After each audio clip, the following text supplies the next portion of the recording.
तो बच्चों आज है क्षेत्र नीति की महत्वपूर्ण सूत्र। इसमें पहला सूत्र है त्रिभुज। त्रिभुज की आकृति समझते हो? तीन भुजाओं से बंद आकृति को त्रिभुज कहते हैं। या ये कहिए तीन सरल रेखाओं से बंद आकृति को या घिरी हुई आकृति को त्रिभुज कहते हैं।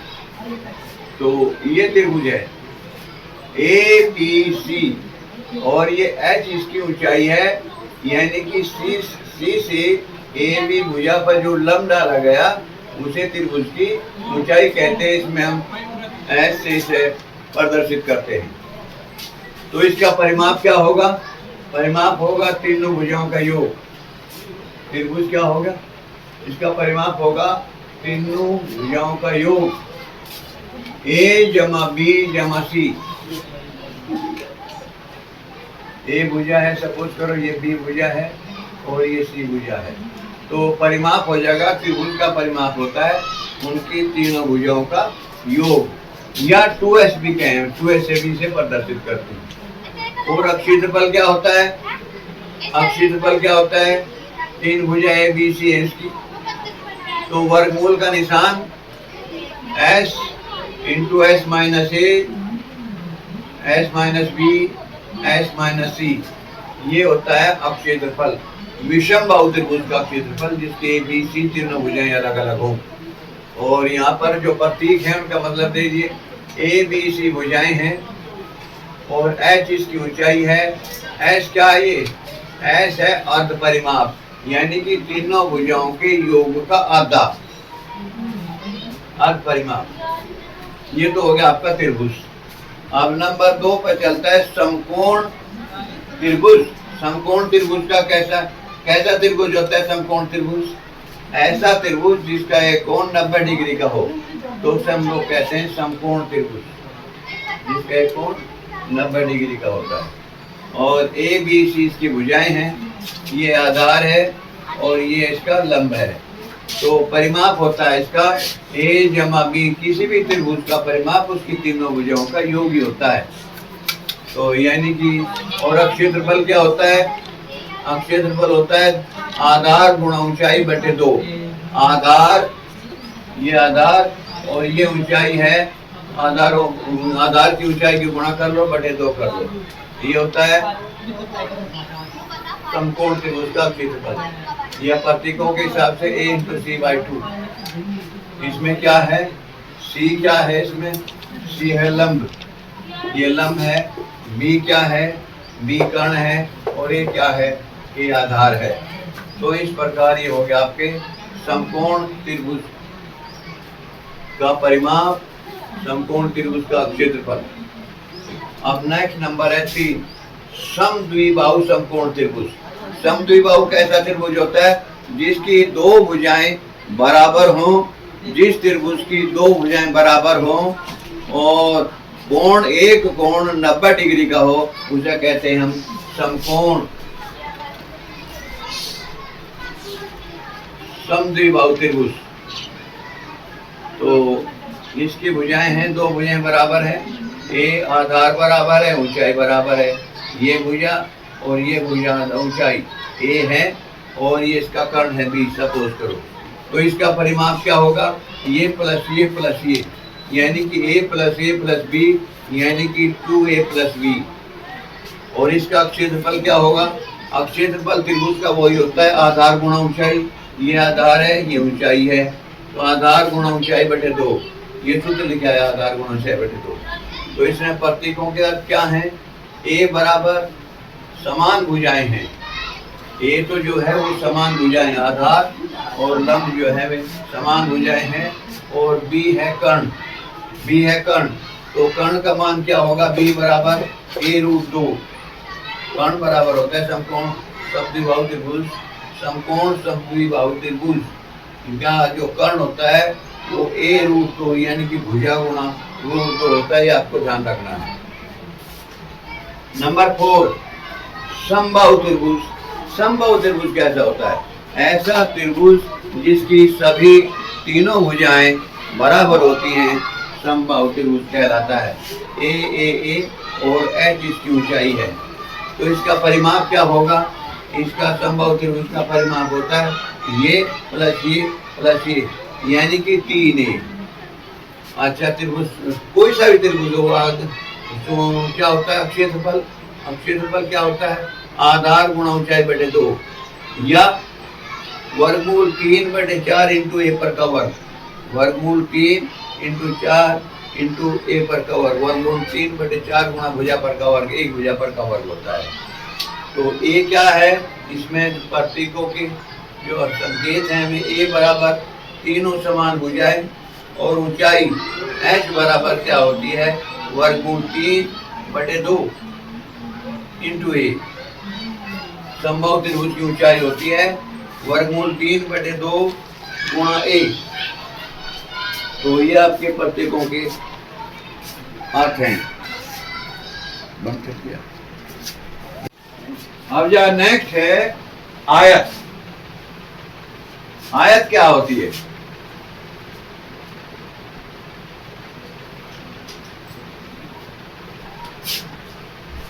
अब है आयत। आयत क्या होता है? आयत एक ऐसा चतुर्भुज होता है जिसके आमने सामने की भुजाएं बराबर होती हैं और चारों कोण समकोण होते हैं। तो ये आयत है, इसकी लंबाई है a और ये चौड़ाई b है। आमने सामने की भुजाएं, ये मतलब ये भी भुजा a है और ये भी भुजा ये b है, तो इसके सामने की भी b होगी और चारों कोण समकोण होंगे। तो ऐसे आकृति को हम क्या कहते हैं? आयत। तो इसका परिमाप क्या होता है? आयत का परिमाप होता है लंबाई जमा चौड़ाई। लंबाई जमा चौड़ाई यानी कि 2 तो लंबाई है, 2 ही चौड़ाई है, तो एक लंबाई और एक चौड़ाई को जोड़कर इसका डबल कर दो, यानी कि लंबाई जमा चौड़ाई इंटू 2। ये कह दो लंबाई जमा चौड़ाई गुणा 2। ये हो गया परिमाप। तो अब क्षेत्रफल क्या होता है? अब क्षेत्रफल होता है लंबाई गुणा चौड़ाई। लंबाई है a और चौड़ाई है b, तो a गुणा b है, ये वर्ग इकाई में आती है। वर्ग इकाई यहाँ लिखा हुआ है, वर्ग इकाई। यहाँ ऐसे लंबाई गुणा चौड़ाई आयत। तो प्रतीकों के अर्थ है a बराबर लंबाई है और b बराबर चौड़ाई है। आयत का विकर्ण, आयत का विकर्ण आमने सामने की भुजाओं शीर्षों को मिलाने वाला जो विकर्ण है, ये विकर्ण है, ये इसका विकर्ण। तो इस प्रकार जो है तो विकर्ण होगा इस पर का वर्ग जमा इस पर का वर्ग, लंबाई पर का वर्ग जमा चौड़ाई पर का वर्गमूल। क्या बता? आयत का विकर्ण होता है वर्गमूल का चिन्ह लंबाई पर का वर्ग जमा चौड़ाई पर का वर्ग, ये होता है आयत का विकर्ण। तो नेक्स्ट है भैया वर्ग। वर्ग क्या होता है? ऐसा चतुर्भुज जिसकी चारों भुजाएं बराबर होती हैं और चारों कोण समकोण होते हैं, वर्ग कहलाता है। सपोज करो वर्ग की भुजा चारों भुजा बराबर, ये भी ये है, ये भी ये है, और विकर्ण जो है हमने सामने के जो शीर्ष हैं उन्हें मिलाने वाली भुजा विकर्ण कहलाती है। वर्ग में 2 विकर्ण होते हैं और दोनों बराबर होते हैं। तो इसका परिमाप क्या होगा? परिमाप होता है किसी भी आकृति का जो परिमाप होता है उसकी चारों तरफ की लंबाई का योग होता है। तो ये हो गया 4a। तो अब क्षेत्रफल क्या होगा? भुजा पर का वर्ग गुणा 2, भुजा पर का वर्ग ही होगा, गुणा 2 नहीं होगा। यहाँ इस पर भुजा है a, तो a पर का वर्ग, या विकर्णों का गुणनफल, दोनों विकर्णों का गुणनफल, ये विकर्ण a है और ये विकर्ण d है, तो d इंटू d बाई 2 या d स्क्वायर बाई 2, या शब्दों में ऐसे लिख सके, भुजा पर का वर्ग या विकर्ण पर का वर्ग बटे 2। तो प्रतीकों के अर्थ है, ए तो भुजा है और वर्ग का विकर्ण है डी, और वर्ग का विकर्ण डी बराबर होता है a√2 भुजा गुणा वर्गमूल 2। वर्ग का विकर्ण होता है भुजा वर्ग गुणा वर्गमूल 2। अब नंबर है 7, समांतर चतुर्भुज। समांतर चतुर्भुज क्या होता है जी? समांतर चतुर्भुज का परिमाप जो है क्या होता है? a जमा b का डबल। समांतर चतुर्भुज का क्षेत्रफल होता है a जमा b, यानी कि लंबाई जमा चौड़ाई का डबल, यानी कि चारों भुजाओं का योग। चारों भुजाओं का योग। तो समांतर भुजाओं का योग गुणा 2, चारों भुजाओं का योग गुणा 2। चारों भुजाओं का योग है, चारों भुजाओं का योग। एक भुजा ए है, एक दूसरी बी है, प्लस बी प्लस डबल होगा। तो अब क्षेत्रफल क्या होगा? ए गुणा बी, ए गुणा बी।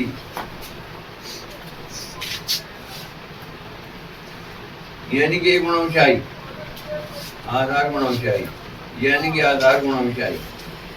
ए बराबर भुजा है और बी बराबर 7, नंबर 7, समांतर चतुर्भुज।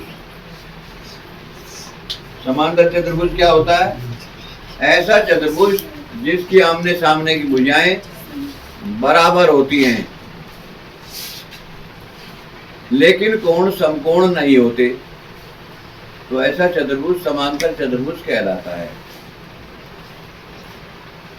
तो इसमें आकृति में MNOP एक समांतर चतुर्भुज है। इसमें ये भुजा इसके समांतर है और ये भुजा इसके समांतर है। ये भुजा B है लंबाई की और ये भुजा A लंबाई की है। तो अब इसका परिमाप क्या होगा? परिमाप लंबाई जमा चौड़ाई, ये जमा ये A भी 2 बार आ रहा और B भी 2 बार आ रहा।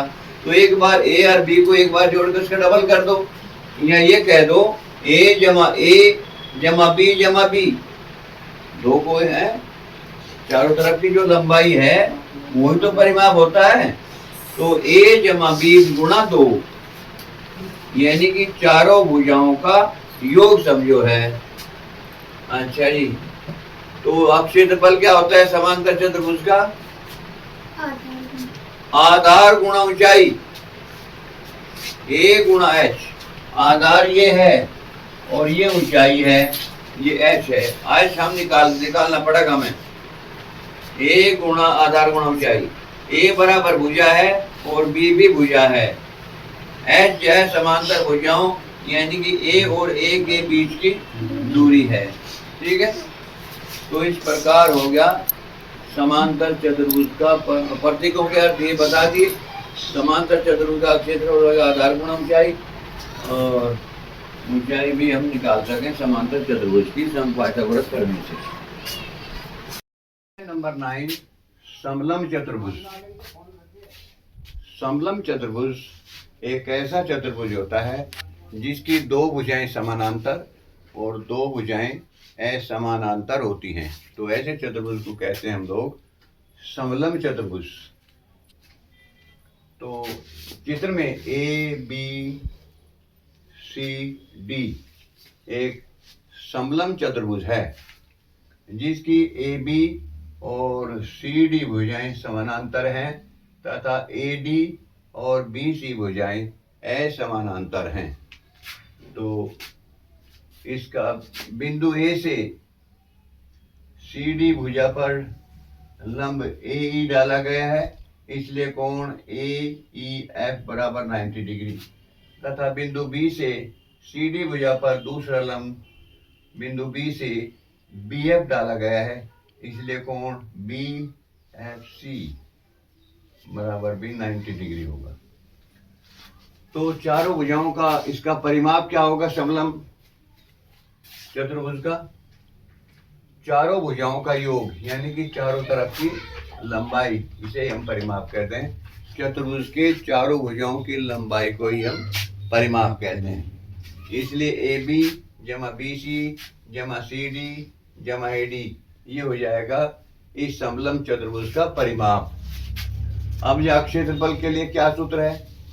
क्षेत्रफल के लिए सूत्र है समलंब चतुर्भुज के लिए समांतर भुजाओं का योग, यानी कि ये दोनों भुजाएं समांतर हैं, ए बी और सी डी समांतर भुजाएं हैं, तो इनका योग बटे 2 गुणा ऊंचाई, अर्थात ए बी जमा सी डी बटे 2 इंटू ऊंचाई, ए ई कह लो या बी एफ कह लो, दोनों बराबर हैं। अच्छा, इसमें क्या है?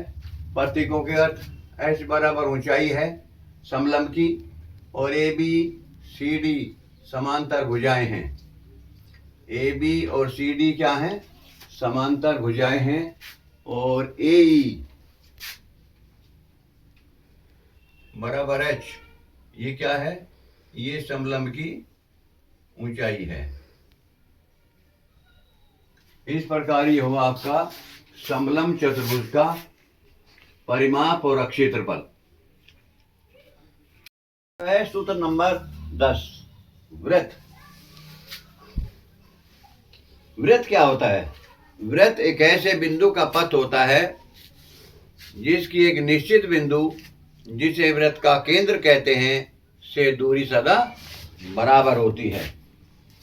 इस दूरी को कहते हैं वृत्त की त्रिज्या, और इसके दुगने को कहते हैं वृत्त का व्यास।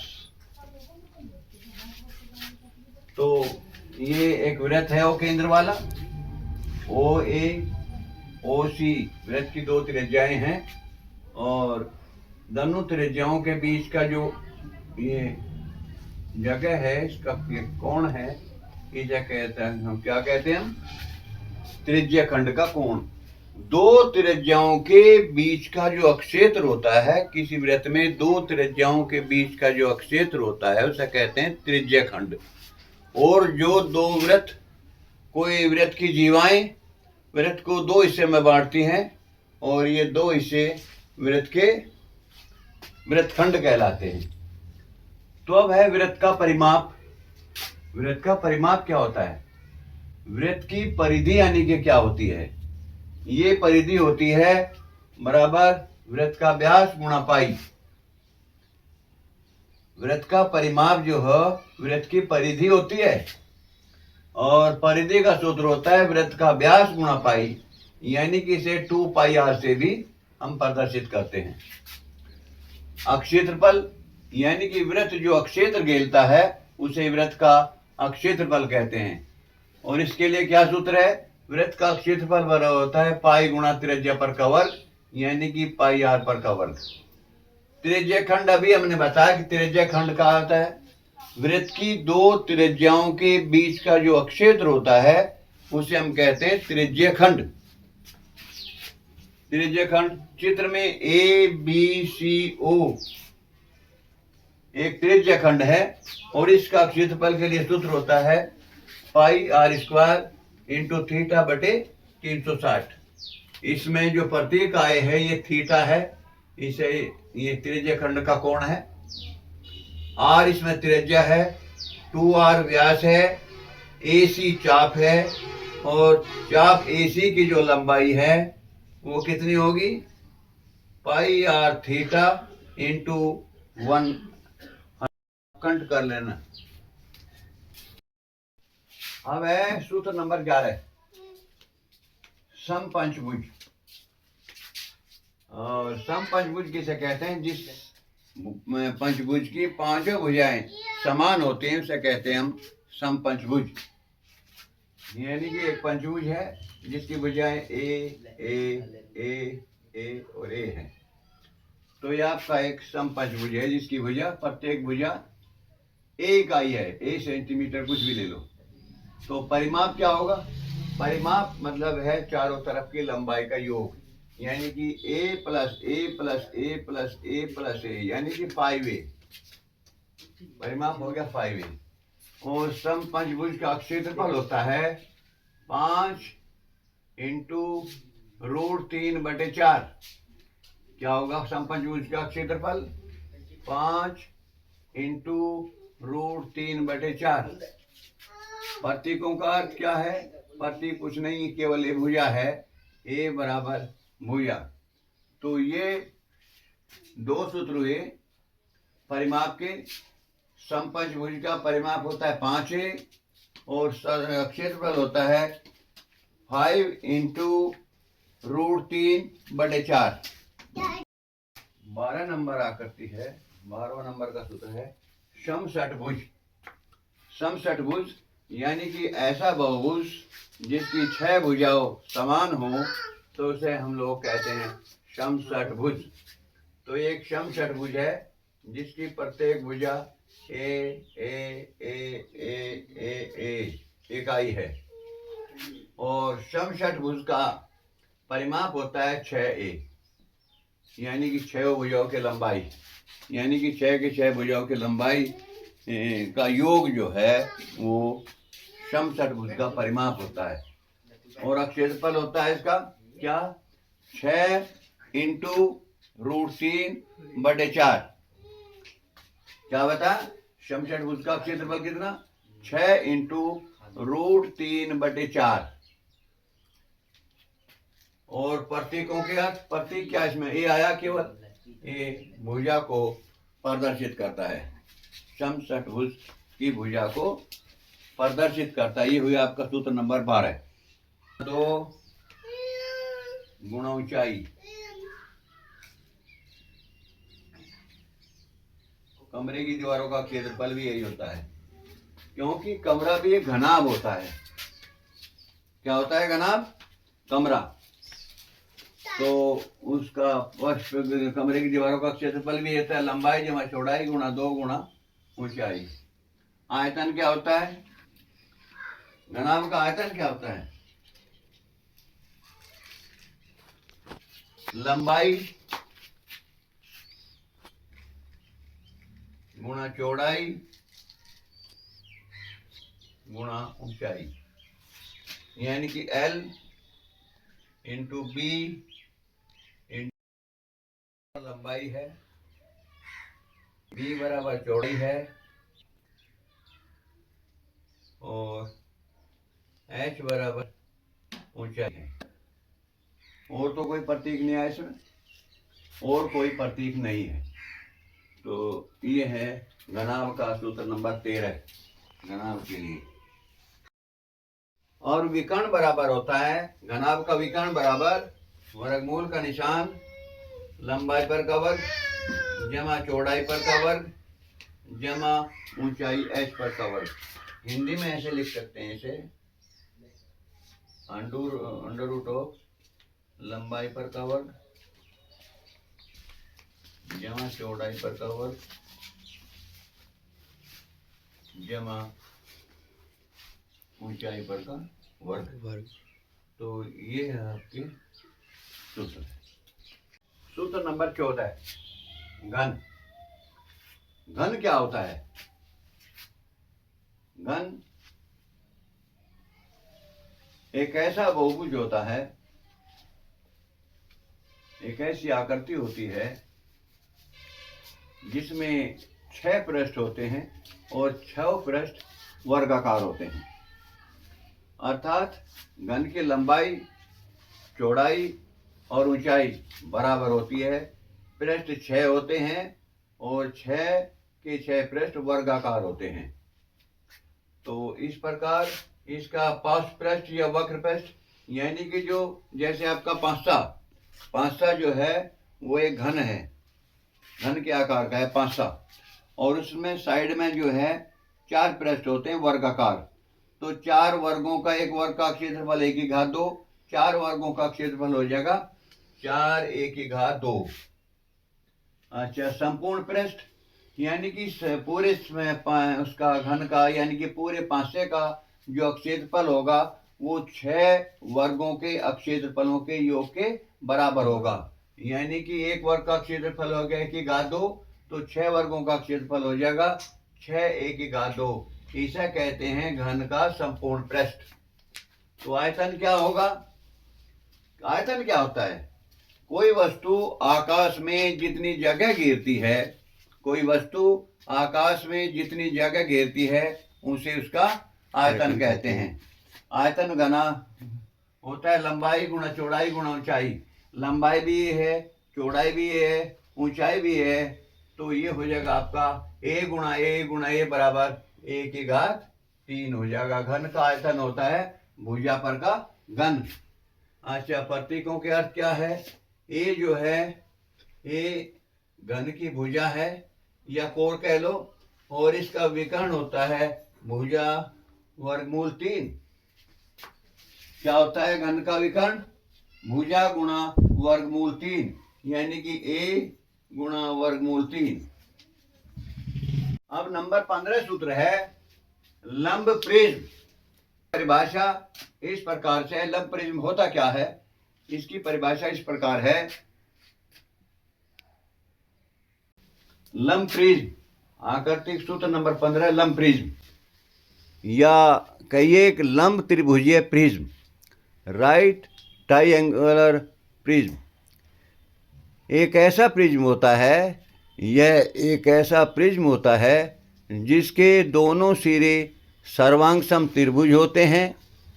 इसकी संगत भुजाएं समांतर होती हैं। तो इसका पास या आधार का परिमाप गुणा ऊंचाई।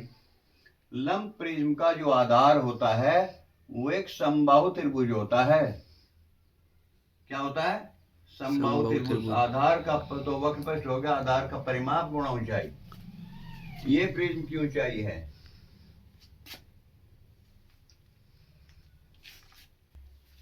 ये लंब प्रिज्म की ऊंचाई ये है। क्या होता है लंब प्रिज्म? लंब प्रिज्म के आधार और सिरे समबाहु त्रिभुज होते हैं। तो इसका वक्रपृष्ठ या पार्श्वपृष्ठ, जिसे वक्रपृष्ठ भी कहते हैं, पार्श्वपृष्ठ भी कहते हैं, वो क्या होता है? आधार का परिमाप गुणा ऊंचाई, यानी कि समबाहु त्रिभुज का परिमाप गुणा ऊंचाई।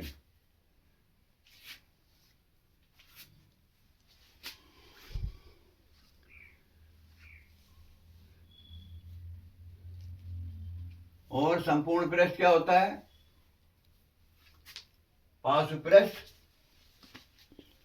पार्श्वपृष्ठ जमा एक सिरे के अक्षेत्रफल का डबल। एक सिरे के अक्षेत्रफल का डबल। फिर देख लो क्या होता है संपूर्ण पृष्ठ। पार्श्वपृष्ठ जमा 2 गुणा एक सिरे का अक्षेत्रफल। और आयतन क्या होता है? आयतन होता है आधार का क्षेत्रफल गुणा ऊंचाई। और पृष्ठ क्या होता है? आधार का परिमाप गुणा ऊंचाई। आयतन क्या होता है? आधार का क्षेत्रफल गुणा ऊंचाई। आधार का क्षेत्रफल गुणा ऊंचाई। आधार जो है एक समबाहु त्रिभुज होता है और उसकी ऊंचाई। तो इसमें प्रतीक तो कोई है नहीं। अब है सूत्र नंबर 16, लंब वृत्तीय बेलन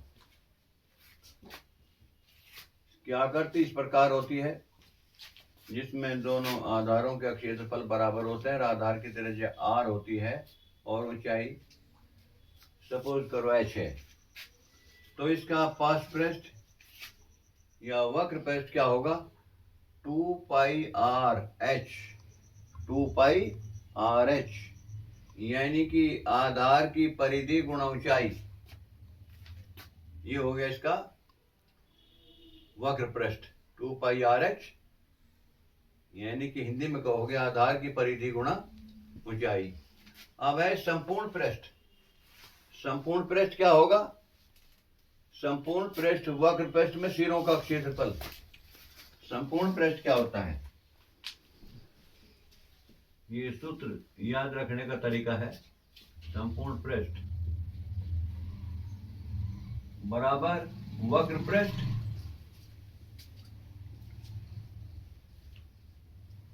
जमा दोनों सिरों का क्षेत्रफल। कैसे सूत्र बना? दोनों सिरों का क्षेत्रफल।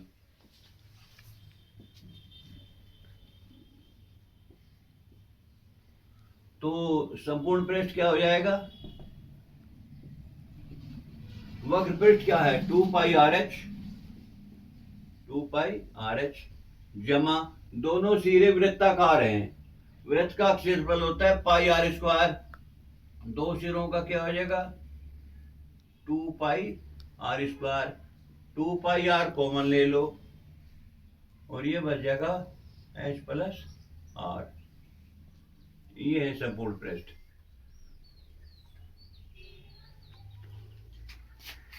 ये होता है आपका संपूर्ण पृष्ठ।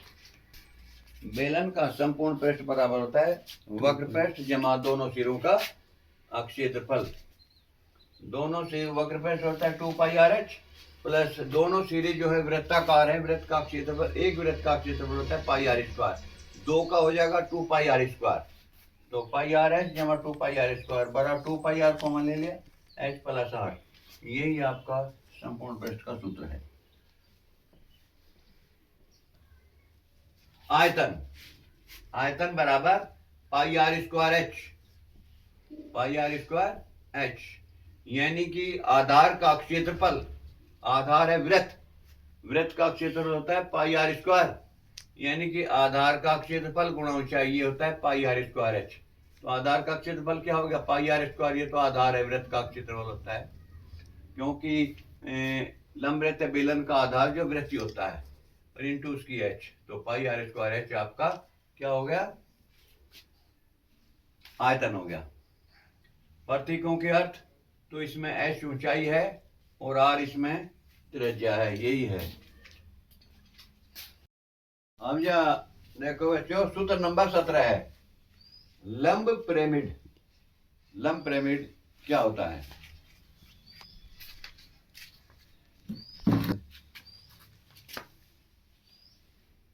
पिरामिड की परिभाषा इस प्रकार है, आकृति अथवा वस्तु अथवा पिंड होता है जिसका निर्माण दो प्रकार के समतल पृष्ठों से होता है। इसमें चार त्रिभुजाकार समतल एक आयताकार आधार पर झुके हुए होते हैं। जैसा कि आप चित्र में देख रहे हैं।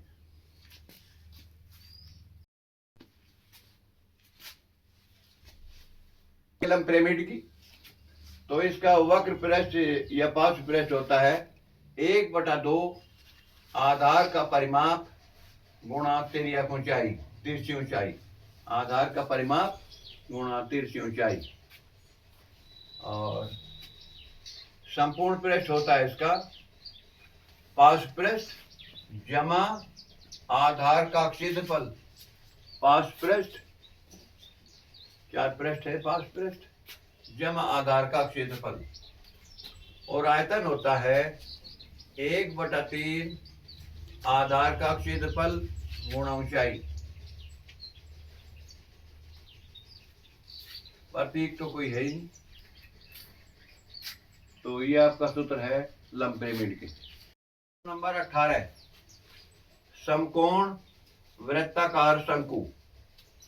ये शंकु है, जैसे कि आपने देखे होंगे गांव में कंडे रखने के लिए बिटोड़े बनाए जाते हैं, तो वे समकोण वृत्ताकार शंकु के आकार के होते हैं। इसमें तिरछी ऊंचाई होती है और सीधी ऊंचाई होती है। वृत्ताकार आधार होता है जिसकी त्रिज्या r होती है।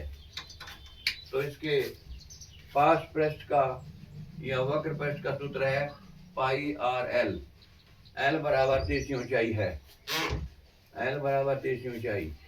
और इसका संपूर्ण पृष्ठ होता है pi into R plus L. Pi into R plus L क्या होता है? Into R plus L. और आयतन होता है 1/3 पाई r²h। कितना होता है आयतन? 1/3 पाई r²h। या ये भी कह सकते हैं हम 1/3 इंटू आधार का क्षेत्रफल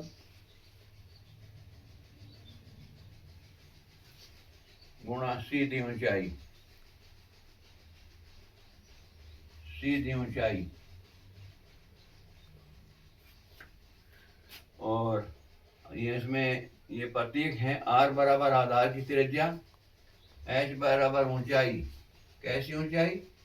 सीधी। और एल बराबर है तिरछी ऊंचाई।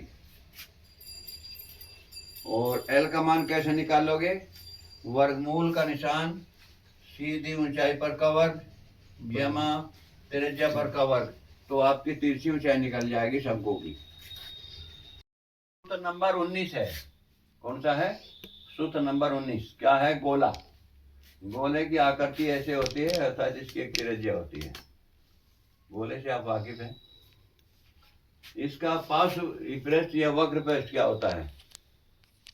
4 पाई आर स्क्वायर, यानी कि 4 गुणा पाई गुणा त्रिज्या पर का वर्ग। गोले की एक त्रिज्या होती है, त्रिज्या पर का वर्ग हिंदी में ऐसे बोलते हैं। और इसका संपूर्ण पृष्ठ कितना होता है? वक्र पृष्ठ और संपूर्ण पृष्ठ सेम ही होता है, यानी कि 4 इंटू पाई इंटू त्रिज्या पर का वर्ग, यानी कि गोले का संपूर्ण पृष्ठ और वक्र पृष्ठ एक ही होता है। आयतन क्या होता है? 4/3 पाई आर क्यूब, यानी कि 4/3 इंटू पाई इंटू त्रिज्या पर का घन। और इसमें जो प्रतीक आया केवल आर आया, यानी कि रेडियस, यानी कि त्रिज्या। नेक्स्ट नंबर है अर्धगोला। जो सूत्र, ज्यादातर सूत्र ऐसे हैं गोले के जो सूत्र हैं और अर्धगोले के सूत्रों में उसका आधा कर दो आप, तो अर्धगोला है ये, आधा गोला। इसकी त्रिज्या आर है। तो इसका वक्र पृष्ठ क्या होता है? वो संपूर्ण गोले का 4 पाई आर स्क्वायर, आधे गोले का हो गया, इसका आधा कर दो बटे 2 करके 2 पाई आर स्क्वायर हो गया। संपूर्ण पृष्ठ क्या हो गया?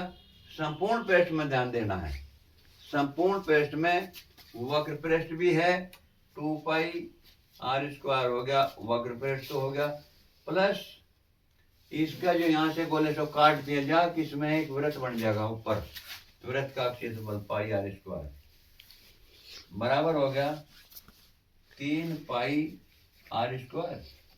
संपूर्ण पृष्ठ है, ये हो गया 3 पाई आर स्क्वायर। अच्छा, आयतन कितना होता है? 4/3 पाई आर क्यूब। तो आधा आयतन, आयतन भी आधा हो जाएगा, तो इसका हो जाएगा 2/3 पाई आर क्यूब। और इसमें प्रतीक आया आर, यानी कि गोले की त्रिज्या, रेडियस जिसे कहते हैं। इस प्रकार ये अक्षेत्रमिति के 20 सवाल हो गए जो परीक्षा की दृष्टि से अत्यंत महत्वपूर्ण